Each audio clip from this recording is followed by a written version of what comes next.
Hello, good morning sa inyong lahat ulit. Magandang araw. Ah, Ngayon, magbibigay ako ng isang sample problem related dun sa ating topics, yung ating mga vectors, components, ganyan. So, bibigay lang ako ng isang application ng ating topic, especially sa ating mga civil engineering. So, magbibigay ako ng sample na related dun sa ating field. So, ito yung aking sample. So, yan. Applications using vectors. Then, ito na. We say an object is in equilibrium daw if all the forces on it is balanced, add up to zero. So, figure below shows a beam weighing 124 Newton that is supported in equilibrium by a 100 Newton pull and a force vector F at the floor.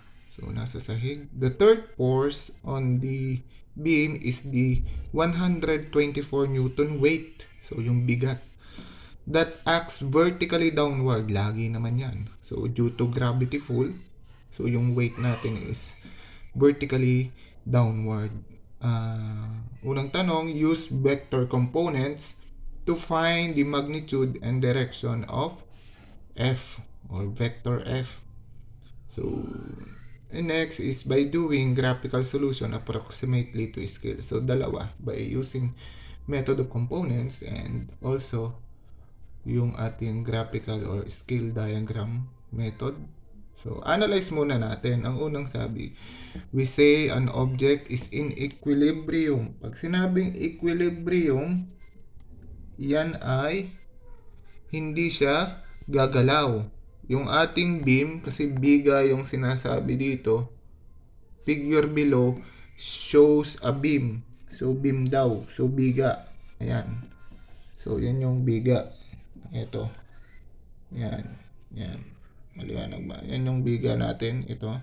And, dapat daw yan ay equilibrium state. So, hindi siya gagalaw due to the external forces acting on this beam. Yan. Next, weighing 124 Newton. So, bigat daw nito is 124 Newton. So, force siya, And equilibrium by a 100 Newton. Ito daw yung nakasuporta doon sa ating beam para maging equilibrium. Hindi gagalaw, Hindi siya gagalaw. And the beam is 124 Newton weight. That acts, ito na yun. So, nandito yung weight niya. So, sa gitna. Sa gitna yung weight niya. Vertically downward. Yan. Vertically downward. And, ang hinahanap natin is to find the magnitude and direction of F. Ito daw. So, para daw maging equilibrium state, kasi kung wala nitong support dito sa kabila, mangyayari dyan ay mag-i-slide lang ito or tataas kung walang support dito sa kabila. So, dapat may support dito. So, another external force ang kailangan para maging equilibrium yung ating body. So, ganyan, yun yung figure, 100 Newton and 30 degrees ang inclination niya with respect to the axis along the beam. Yan, the axis along the beam ay ito. Yang may ballpen ko na yan. And 30 degrees, positive siya. 100 Newton. And the degree of inclination of the beam with respect to the horizontal axis, which is the floor, is 40 degrees. 40 degrees, So, kitang-kita naman natin. Yan yung degree natin. And the force, the another force needed is let's say it is vector F. Yan. And sa mga una nating topic in our previous topic, we discussed about the ideal model, or shall we say the free-body diagram. So, ang free-body diagram niya, kung convert natin is ganyan, magiging ganyan. Malinaw ba? So, titreat natin yung ating beam na walang shape. So, ayan. So, line lang siya. So, lipat lang natin. Then, ito, napakahalaga ng trigonometry dito. Trigonometry ay mahalaga dito sa ating physics. So, dapat ay na-discuss naman sa inyo yan or na-encounter niyo yan yung kanyang senior high. So, dapat ay kung medyo mahina yung foundation niyo sa trigonometry, so you have to work out with your trigonometry, ano. So, kailangan yung aralin muna ulit kung medyo mahina yung foundation niyo. So, ito yung kailangan natin. Yan. So, 40 degree yung inclination ng beam. And yung force, external force na given na nag-a-act is the weight, which is vertically downward. Vertically downward siya. So, meaning, maglalay siya dun sa ating negative y axis. So, makikita natin mamaya. Which having the magnitude of 124 newtons. Yan.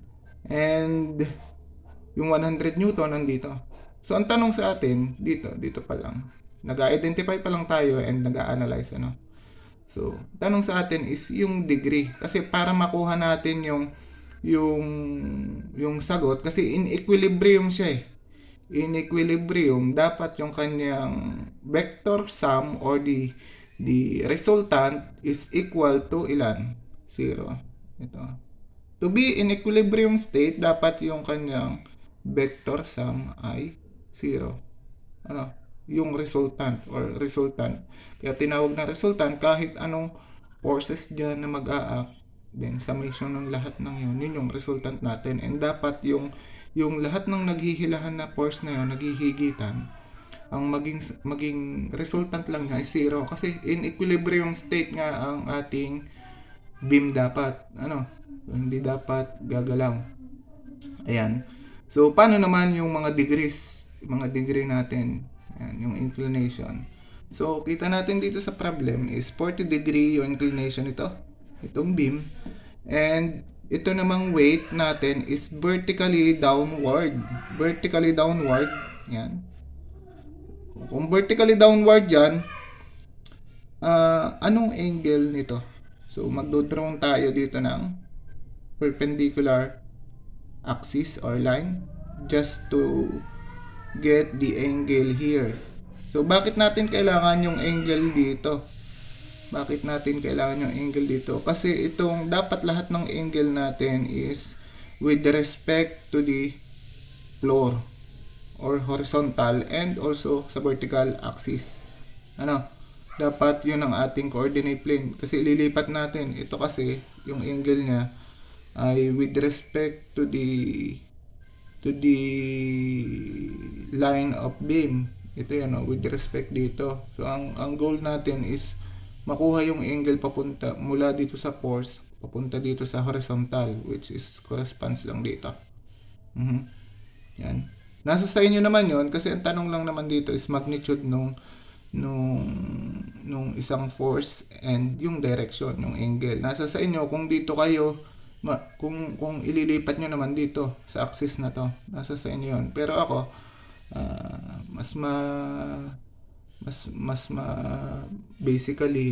basically ay dito sa horizontal at vertical para hindi mo na malito ko. Pero kung talagang magaling na kayo, ay kahit anong axis yung inyong i-reference ay parehas lang yung magiging sagot.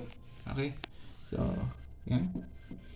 So, ang goal natin is to find the inclination of all the forces with respect to the floor or the horizontal axis. Horizontal axis. Yan. Kahit saan naman yan. Kahit nandito yan. Okay? So, we all know that the degree of inclination of the beam is 40 degrees. 40 degrees. Ano? Yan. 40 degrees siya. Yan. And, kung magdodraw tayo dito ng perpendicular line with respect to the beam, magkakaroon tayo ng ano dito, angle. So, At ang value ng angle na to, lagi nyo tatandaan, basta nakita kayo ng problem na ganito, na naka-incline, yung angle dito ay equal doon sa degree of inclination. Hindi dito sa angle na to ha, hindi doon sa kabila, hindi dito. Ha? Hindi doon. Dito sa with respect to horizontal. Equal lagi yan doon sa weight and yung perpendicular line doon sa ating beam. Okay? Equal lagi yan.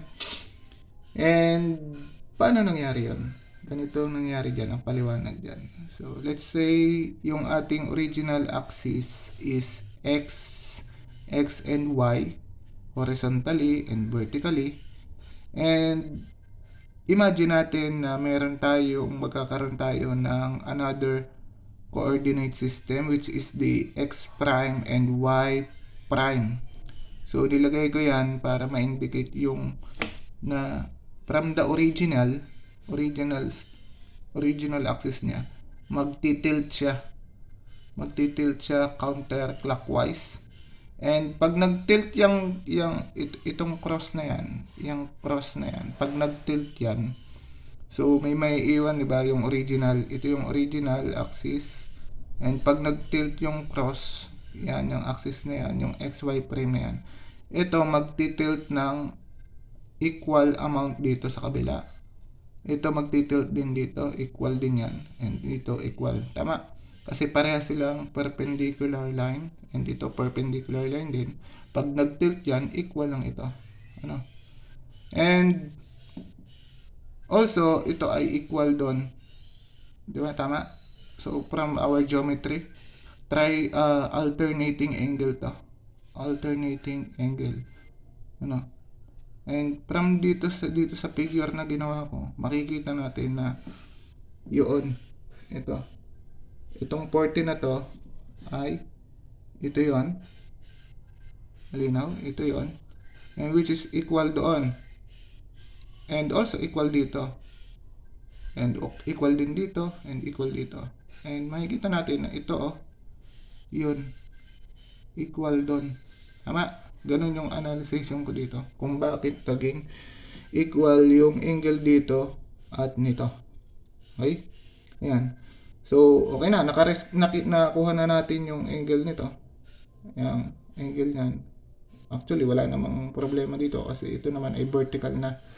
So, wala namang kaso dyan. Ang problema natin is ito. Ayan. So, ano yung angle ng 100 Newton with respect to the horizontal axis? And kitang-kita naman dito kanina na itong angle na to ay equal dito and also equal dito. And kita natin na yun yun siya. Ito siya. Ito yung horizontal axis.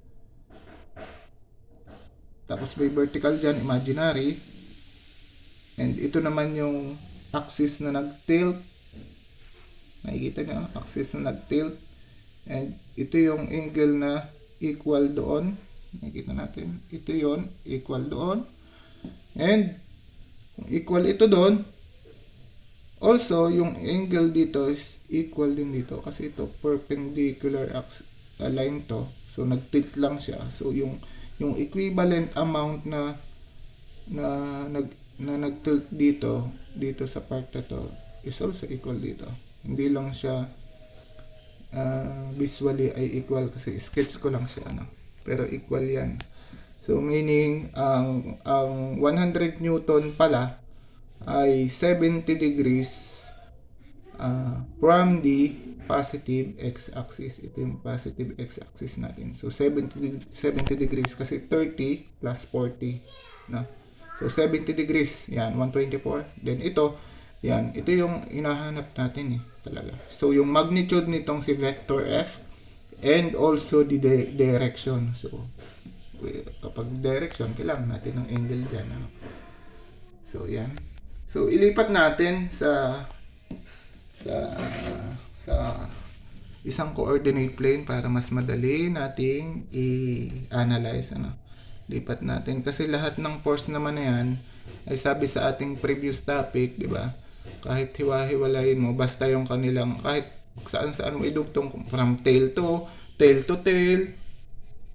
tail to head, di ba? Ito ang tail niya, ito ang head, ito ang tail niya, itong head, itong tail niya, itong head. Kahit ilipat-lipat mo siya, basta sundin lang natin yung rules, ay same lang din yung effect. Yung sabi ko nga, kung pumapasok kayo, iba, parehas lang din yung effect dun sa pag ganun-ganun, pag ganun-ganun, di ba?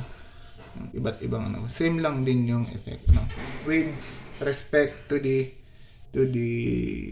analysis of resultant force, okay? So lipat natin to si 100 Newton sa XY coordinate plane. So bakit XY lang tayo? Kasi lang tayo sa XY lang tayo kasi vertical and lang tayo horizontal. Wala tayong forces with respect to the Z axis. So pero kung nagkamayroon tayo, ay kailangan natin i-analyze as space coordinate plane siya. So magkakaroon tayo ng Z axis dito. And sabi ko last time, lahat ng mag-aalong doon, along x axis yung forces nila, along y axis, along z axis, positive yung kanyang sign convention. Okay? So ilipat natin 100 Newton, lipat natin from tail to tail yung ating ating connection ng ating mga forces, yan, tail to tail. So 100 Newton, which is 70 degrees from the horizontal. Yun yung ating kinuha kanina, 70 degrees from the horizontal. Ito yun. So 70, yan. And the other force is the vertically downward weight, which is equivalent to 124 Newton. Okay? And the other force is yung ating required. Kung ano daw yung value nito para maging stable lang yung ating body, yung ating biga. Okay? Para maging stable lang. So itong problem na to is parang fundamental na ito ng statics, So sabi ko nga sa inyo, yung statics is higher siya, subject, So pero yung fundamental ng statics na yon is nasa physics. So dapat ay ating i-practice, solve lang tayo ng solve, familiarize all the possible problem, and wala tayong magiging problema kung familiarize tayo sa lahat ng problem na pwede nating ma-encounter, So itong problem na ito ay simple lamang to. Simple lang siya, hindi pa siya ganun kahirap. So siyempre meron sa ating klase na hindi pa naman ganun ka-familiarize. So ito lang muna yung ating problem na sa physics, Kung gusto niyo mas komplikado na, so sa statics na yun. Pero siyempre, hindi nyo masosolve ang isang komplikadong problem kung hindi nyo alam yung fundamental. So, and also the concept. Yan. Kung hindi nyo alam yon, hindi nyo kayang solvein ang kahit anong problem. So, yan. So, tuloy natin. So, yung F is, vector F ay ito. Yan yung vector F. Kita naman natin doon. Yun. Yan. And yung degree niya, from the y-axis na lang ako, from the positive y-axis yung aking ginawa. So, kayo naman, pwede naman kung dito. Pwede naman dito. Kayong bahala. Ganun din naman yung magiging sagot. Ganun din naman yung magiging sagot. Kung halimbawa ang sagot nyo ay ito, tama pa din yun sa akin, Pero, sa kasi, halimbawa sa surveying naman, yung bearing na tinatawag is always with respect to the vertical axis. So, kaya dito ako ito na lang lagi yung kinukuha ko. With respect, kung nandito yung force, di yung angle dito, hindi yung dito. Pero okay lang din naman kasi physics pa lang naman tayo. Pero ang inaano ko lang is sanayin nyo na yung sarili nyo na dito na lang. Kasi yun yung tinatawag na bearing, bearing angle. So, with respect always on the vertical axis, yung ating vertical. So, sa surveying naman, di ba? So, kailangan din pala itong physics na ito sa surveying. Ayan. Yan. So, ito yung ginawa ko. Ayan. So, and 124 Newton. Ito na yung ating, nagawang setup. Na-set up na natin, and Ano yung concept na i-apply natin? Ang concept na i-apply natin, sabi, is in equilibrium. Equilibrium, hindi dapat gagalaw, meaning yung kanyang displacement or yung force, yung summation ng force niya ay walang value para hindi siya gumalaw. So, dapat ay 0 yung resultant niya, yung ating R. Okay? Yung vector R must be equal to 0 for to be in equilibrium state. Okay. Yan. And from our previous topic, ang ating the magnitude of the vector R, ito 'yon, vector R is equal to the square root of the x component of the resultant squared and the y component of the resultant, ayan, squared plus z component of the resultant, naka-squared siya, and then square root natin, yun yung value ng ating resultant. Distance formula lang, nagka r sub z lang dyan kasi kapag space yung ating problem, yung 3D, so 3-dimensional tayo, kasi ito 2D lang tayo, isang plane lang, so x and y lang siya. Okay, lumalabo yung ating video. So x and y lang siya. Yan, x and y lang siya, kaya r sub x at r sub y lang tayo, so walang r sub z dun sa problem. Pero kung meron tayong may gaya ng ating mga nung nakaraang example, yun ay may 3D tayong example doon, yan, 3D. So ito daw yung resultant, formula ng resultant, and equilibrium dapat, so equal to 0, walang gagalaw, equilibrium, walang gagalaw, 0 yung kanilang magiging vector sum. And therefore, kung kailangan itong resultant ay maging 0, dapat yung value ng r sub x, r sub y, and r sub z ay 0 lahat. 0. And from our previous topic, the value of r sub x, the x component of the resultant, the magnitude, is equivalent to the summation of all the horizontal component of ng lahat ng external force or vector. Hindi lang applicable ito sa forces, So yung mga nakaraang topic natin is displacement. Basta merong direction, basta required at kailangan yung direction, vector tayo. Okay? Yan. Then the r sub y, the y component of the resultant, is also must be equal to 0 in order for the resultant or the vector sum of all the external forces will be equal to 0. Okay? So equal to 0 yan. And the r sub y from our previous topic is equivalent to a sub y plus b sub y plus c sub y. Okay? Meaning lahat ng y component ng lahat ng external force, pag add-addin lang yon. So yung magnitude nun, yun yung r sub y natin. And then the r sub z, yung with respect to the z axis summation ulit. Okay? Yan. So dapat 0 siya. Basta equilibrium yung ating body na sinasabi, Okay? So meron na tayo, na identify na natin lahat ng kailangan. So from our previous topic, bago tayo mag-solve is kailangan yung tamang pag-analyze and i-apply natin yung mga formula na dapat natin gawin, na dapat natin gamitin. Yan. So yan. And execute natin. So r sub x, so sabi dito dapat yung r sub x natin ay equivalent to 0. Yan.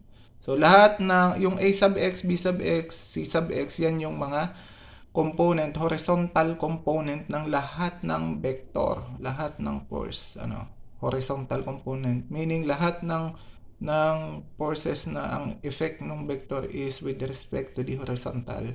So una, r sub x is considering that the rightward to the right is positive, Pagka, gaya nito, ito ay to the right, merong to the right siya. So, positive yung kanyang x component, okay? Ito naman kabila, itong kabila, positive pa din ba siya? Kasi nandito yung yung positive natin. Negative x component na siya. Negative x component. And also dito sa r sub y natin, so considering the upward positive, ayan, considering upward positive, r sub y, lahat ng forces na component forces na along y, na along positive y, positive yon, and yung opposite doon, negative yon. Okay, so unahin natin si r sub x component. Ayan. So ang may r sub x diyan ay ang may x component diyan, kung titingnan niyo dito, ang may x component lang dito is itong dalawa, si vector F and si 100 Newton. Bakit? Dahil meron sila dito. Unless otherwise naglay yung ating force dito sa y-axis, wala siyang horizontal component. Wala. Only vertical. Only the vertical component lang ang meron siya. So, ang una na x component is due to 100 Newton. So, ano ang x component ni 100 Newton? So, si 100 Newton na din ba? Hindi. So, para makuha natin yung x component ni 100 Newton, dito tayo titingin. Yan.